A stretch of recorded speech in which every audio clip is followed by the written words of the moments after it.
Hello বন্ধুরা, আশা করি সবাই ভালো আছেন। তো আজকে আমি আপনাদের সঙ্গে সরষে ইলিশের রেসিপিটা শেয়ার করব। এখানে একটা প্লেটে আমি ইলিশ মাছের পিসগুলো নিয়ে নিচ্ছি। এখানে রিং পিস করে কাটা হয়েছে, দেখছেন গাদা পেটি, ডিম ঠাসা। তো ইলিশ মাছের মধ্যে আমি লবণ, হলুদ আর সরিষার তেল দিয়ে আমি এটাকে ভালোভাবে মাখিয়ে নেব। এগুলো মাখিয়ে আমি কিছুক্ষণের জন্য রেখে দেবো। এবার আমি সাদা সর্ষে, কালো সর্ষে আর পোস্ত ভিজিয়ে রেখেছিলাম, ওটাকে আমি পেস্ট করে ওটাকে জল দিয়ে ছেঁকে নিলাম।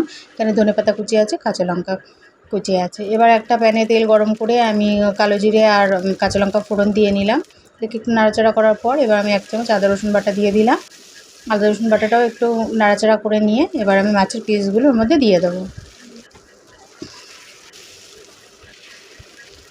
সব মাছের পিসগুলো আমি দিয়ে দিয়েছি। এবার এখানে হাই ফ্লেমে রেখে আমি 1 মিনিট করে মাছটাকে উল্টিয়ে 2 পিঠ ভেজে নেব, হাই ফ্লেমে রেখে। সব মাছগুলো আমি উল্টিয়ে দেব, যে হালকা ভাজা হয়েছে। এবার যে প্লেটে আমি মাছগুলো মাখিয়ে রেখেছিলাম, ওটাকে সামান্য জল দিয়ে ধুয়ে আমি দিয়ে দেব। এবার ওই সরষে বাটা ছেঁকে রাখা জলটা দিয়ে দিলাম। বা হালকা করে একটু নাড়াচাড়া করে নিয়ে এটাকে আমি মিডিয়াম ফ্লেমে 10 মিনিটের জন্য ঢাকা দিয়ে রান্না করে নেব।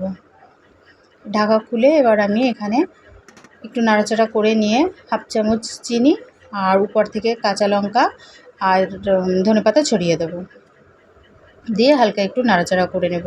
এবার একটু কালারের জন্য আমি কাঁচা সরিষার তেল হালকা একটু গরম করে নিয়ে তার মধ্যে একটু গুঁড়ো লঙ্কা দিয়েছিলাম, দিয়ে সেইটা আমি উপর থেকে দিয়ে দিলাম একটু কালারের জন্য।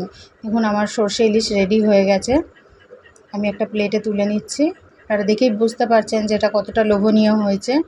এটা দেখতে যতটা সুন্দর, খেতে তার থেকে আরও অনেক বেশি টেস্ট হয়েছিল। আপনারা অবশ্যই এইভাবে ট্রাই করবেন আর কমেন্টসে জানাবেন কেমন লাগলো।